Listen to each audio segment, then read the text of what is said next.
Kisah perseteruan Apple dan IBM dimulai lebih dari 3 dekade lalu. Kemudian, secara mengejutkan, dua perusahaan yang punya gaya dan budaya yang sangat berbeda ini memutuskan untuk naik pelaminan. Ada apa, gerangan? Berhasilkah pernikahan dua raksasa yang egonya selangit ini? Bagaimana nasib hubungan mereka sekarang? Dan apa pelajaran penting yang bisa kita ambil?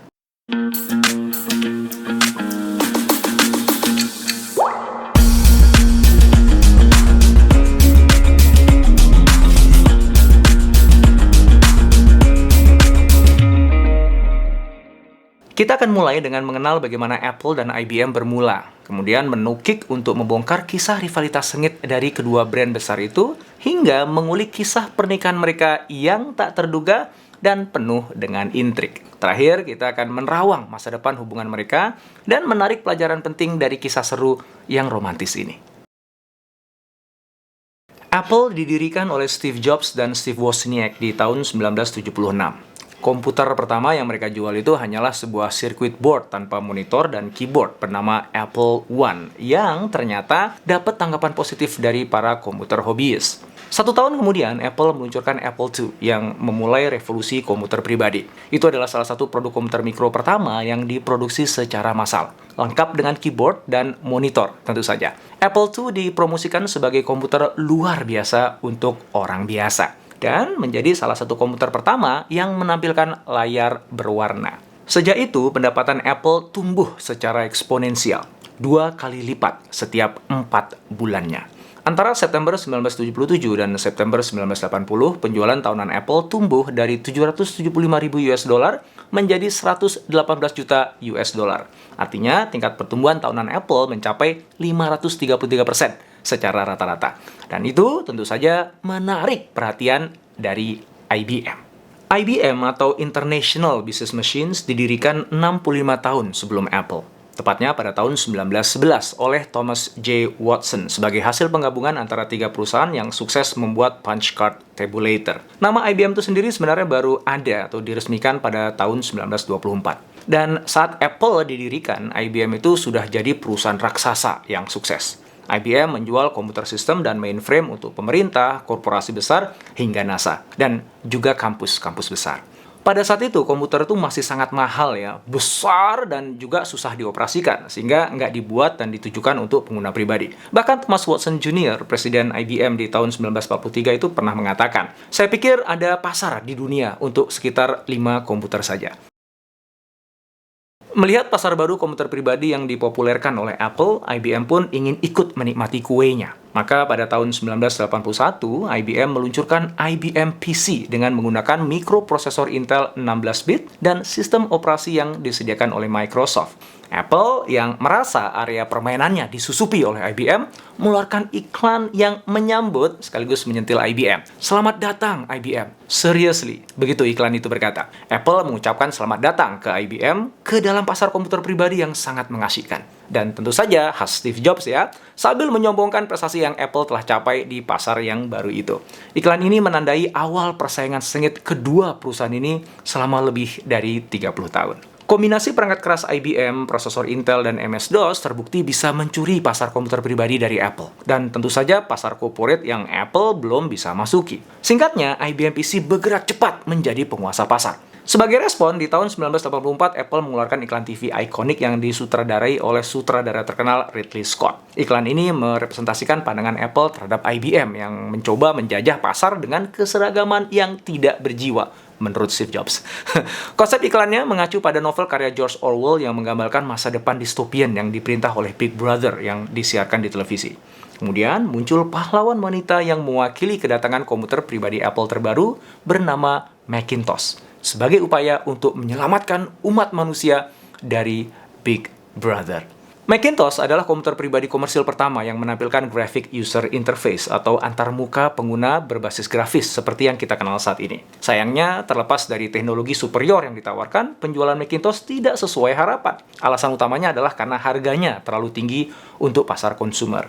Dan 1 tahun sejak peluncuran Macintosh, Microsoft meluncurkan sistem operasi Windows yang memiliki antarmuka berbasis grafis, persis seperti Apple. Steve Jobs langsung uring-uringan dan menuduh Bill Gates sebagai pencotet.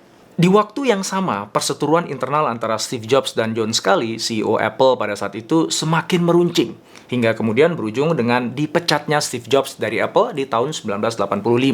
Sejak itu penjualan produk-produk Apple stagnan, bahkan menurun. Sementara IBM dengan sistem operasi Windows-nya semakin menguasai pasar.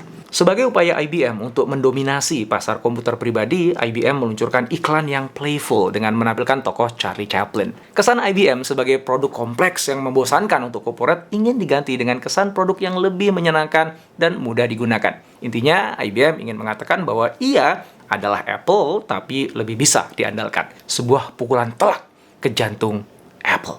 Oh ya, trivia. Sebelum Macintosh, Apple pernah meluncurkan Apple Free yang berorientasi untuk pengguna bisnis. Maksudnya sih ingin mengambil pangsa pasar korporasi yang didominasi oleh IBM. Tapi ternyata Apple Free nggak laku di pasar korporat, alias flop. Kisah perseteruan Apple IBM ini berlangsung lebih dari 3 dekade. Hingga di tahun 2014, secara mengejutkan, Tim Cook, CEO Apple, mengumumkan kerjasama strategis dengan IBM. Sang musuh bebuyutan memutuskan untuk naik pelaminan. Oh, so romantic. Sebenarnya ini bukan pernikahan Apple IBM yang pertama loh ya. Ini adalah pernikahan mereka yang kedua tepatnya. Pernikahan pertamanya itu terjadi di tahun 1991 yang melibatkan IBM, Apple, dan Motorola. Sebenarnya nggak pas juga ya disebut pernikahan ya. One night threesomes perhaps. Atau kawin kontrak ya. Anyway, itu semua terjadi ketika Steve Jobs udah nggak lagi ada di Apple. Ceritanya gini, popularitas IBM PC itu memancing munculnya produk cloningan yang disebut dengan IBM PC Compatible. Ini adalah komputer non-IBM yang bekerja layaknya IBM PC. Jadi IBM itu telah membuat kesalahan fatal di awal, yaitu mengizinkan Microsoft untuk menjual sistem operasinya ke perusahaan lain selain IBM. Dan ini berujung pada aliansi maut yang dikenal dengan Wintel, Windows Intel, yang mendefinisikan industri komputer hingga hari ini. Semua produsen komputer bisa menggunakan Wintel dalam produknya, menjadikan mereka IBM PC Compatible. Maka tiba-tiba pasar dipenuhi dengan IBM PC cloningan. Perusahaan-perusahaan seperti Compaq, Hewlett Packard, dan Texas Instruments menikmati gurihnya pasar komputer pribadi yang tengah berkembang pada saat itu. Sementara IBM semakin terpinggirkan. Di saat yang sama, Apple membutuhkan prosesor baru yang lebih powerful untuk dibenamkan ke dalam produk Macintosh-nya. Tujuannya adalah untuk membendung dan kalau bisa mengalahkan dominasi komputer berbasis Wintel yang ada di pasar. Maka untuk pertama kalinya, Apple dan IBM memiliki musuh bersama. Hal ini mendorong Apple untuk bekerja sama dengan IBM. Apple kemudian meminta IBM untuk membuat prosesor untuk Apple dan beragam software yang menyertainya. Dan untuk menghindari ketergantungan, Apple juga meminta IBM untuk menggandeng Motorola dalam memproduksi chip prosesornya. Maka lahirlah aliansi AIM, Apple, IBM, Motorola. Dalam perjanjian kerjasama itu, IBM juga sepakat untuk menjual produk-produk Apple ke corporate atau perusahaan yang jadi basis pelanggannya. Dari kerjasama itu, satu software tercipta, yaitu sebuah aplikasi yang bisa membuat Apple dan IBM bicara satu sama lain. Tapi ya, cuma itu aja. Ternyata, tabrakan kepentingan dan ketidakjelasan strategi membuat proses pengembangan software itu terhambat, bahkan terhenti. IBM juga ternyata separuh hati menjual produk-produk Apple ke korporasi. Ada satu hal baik sih yang muncul dari kerjasama ini, yaitu prosesor PowerPC yang diluncurkan pertama kali pada tahun 1993 dan selama satu dekade mentenagai beragam produk Macintosh dari Apple. Sebelum kemudian Steve Jobs kembali ke Apple dan di tahun 2005 mengumumkan untuk tidak lagi menggunakan PowerPC dan beralih ke Intel untuk mentenagai semua produk komputer Apple. Begitulah kemudian jalan kedua perusahaan ini kembali menyimpang. Rivalitas keduanya berlanjut. Hingga kemudian sesuatu yang tak terduga terjadi.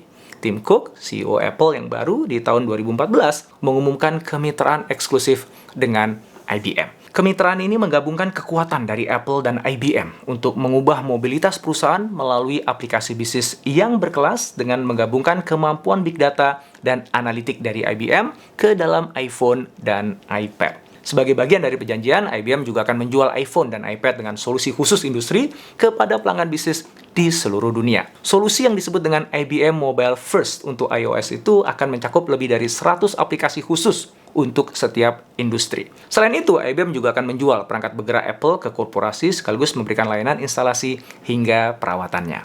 Pertanyaannya adalah, apa yang mendorong kedua rival ini untuk menjalin kemitraan eksklusif? Apalagi kan mereka punya sejarah yang kurang baik ya di masa lalu ya. Perlu diketahui bahwa semenjak berakhirnya aliansi Apple, IBM, Motorola di tahun 90-an, jalan Apple dan IBM tuh semakin berbeda. Apple fokus pada pasar konsumer, sementara IBM fokus pada pasar bisnis corporate. Apple kemudian berkembang dan melahirkan beragam perangkat bergerak yang sangat populer seperti iPhone dan iPad. Sementara IBM menjadi jawara dalam bidang pengolahan big data, analitik, dan komputasi awan. Semakin ke sini, Apple semakin menyadari bahwa pasar smartphone untuk konsumer itu sudah cukup jenuh, terutama segmen menengah atas yang mampu membayar untuk iPhone terbaru dan tercanggih. Mereka perlu membuat terobosan di segmen bisnis untuk membuka ruang bertumbuh yang lebih besar. Sementara IBM yang gelisah dengan penjualan yang mulai menurun, membutuhkan cara untuk menyajikan layanan machine learning dan komputasi awannya dengan memanfaatkan platform mobile yang sudah matang dan sudah digunakan secara luas di korporasi. Nah, inilah letak di mana kepentingan dari dua perusahaan ini bertemu. Apple ingin masuk lebih dalam ke dunia corporate, sementara IBM ingin menunggangi perangkat bergerak milik Apple yang sudah digunakan oleh lebih dari 98% perusahaan Fortune 500 dan lebih dari 92% perusahaan Global 500. Ginni Rometty, Chairman, Presiden, dan CEO IBM mengatakan bahwa aliansi dengan Apple ini akan membangun momentum kami dalam menghadirkan inovasi kepada klien kami secara global dan memanfaatkan kepemimpinan IBM dalam analitik, cloud, perangkat lunak, dan layanan. Lalu sejauh mana peluang keberhasilan pernikahan kedua dari Apple dan IBM ini? Benjamin Gomes, Professor of Business and Society di Brandeis University, mengatakan bahwa komitmen jangka panjang di dunia di mana teknologi berkembang hampir setiap hari sulit dipertahankan. Kemitraan eksklusif terus menjadi tantangan tidak hanya bagi individu yang bekerja dalam kemitraan sehari-harinya, tapi juga untuk perusahaan itu sendiri. Benjamin mencontohkan kerjasama eksklusif antara Amazon dan Toys R Us yang akhirnya berujung di pengadilan 4 tahun kemudian. Sebenarnya terkait ini Apple dan IBM pun sudah mengalaminya sendiri. Lalu, apa yang membuat kemitraan eksklusif Apple dan IBM edisi kedua ini bakalan sukses dan berkelanjutan? Charles King, seorang analis di Pune IT, menyebutkan bahwa IBM dan Apple saat ini adalah dua perusahaan yang sangat berbeda dibandingkan tahun 1991. Ketika kesepakatan tahun 1991 itu dibuat, itu adalah kesepakatan antara pemasok dan produsen. Sementara kemitraan eksklusif yang dibangun di tahun 2014 lalu merupakan kemitraan dari dua perusahaan yang lebih setara menurut dia. Bukan hanya sekedar kerjasama antara pemasok dan pabrikan. Hal ini dinilai King memberikan kemitraan kali ini peluang keberhasilan yang lebih besar. Dan sepertinya analisa Charles King ini ada benarnya. Kurang dari 1,5 tahun semenjak kemitraan eksklusif itu diumumkan, IBM telah merilis 100 aplikasi iOS yang menargetkan 65 profesi di 14 industri, termasuk perawatan kesehatan, perbankan, dan perjalanan. Kemudian di tahun 2018 lalu, Apple dan IBM mengumumkan kemitraan lanjutan yang diarahkan pada kecerdasan buatan bergerak. Kolaborasi ini akan menjembatani platform Watson milik IBM dengan Apple's Core ML Framework untuk menciptakan platform pengembangan aplikasi yang akan memungkinkan para developer iOS untuk bisa memanfaatkan machine learning dan kecerdasan buatan dalam aplikasi mereka. Wah, sepertinya hubungan Apple dan IBM dalam pernikahan kedua mereka ini semakin mesra aja ya. Semoga terus jadi pasangan yang sakinah mawadah warohmah ya. Jadi apa aja sih lessons learned yang kita bisa ambil dari kisah musuh bebuyutan yang naik pelaminan ini? Menurut saya setidaknya ada 3. Pertama, kalau nggak suka, jangan terlalu benci. Kalau sayang, jangan terlalu cinta. Karena benci bisa berubah jadi rindu, dan cinta bisa berbalik jadi khianat. Saat ini, teknologi berubah dengan sangat cepat. Demikian juga selera dan perilaku pelanggan. Komitmen jangka panjang yang terlalu kaku kayaknya nggak cocok lagi deh untuk bisa dimainkan.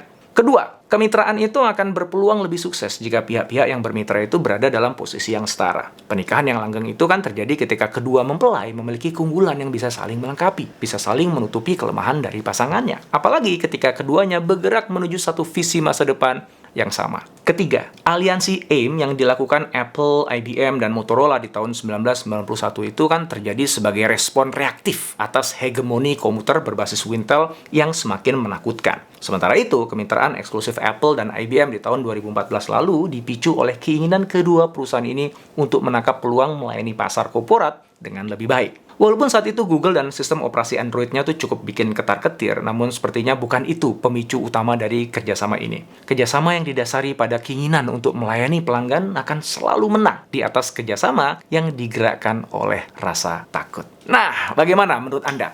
Apalagi lessons learned yang Anda dapatkan dari kisah seru yang romantis ini? Tulis jawaban Anda di kolom komen ya. kita diskusi. Mudah-mudahan video ini manfaat untuk kamu. Jangan lupa like dan subscribe ya.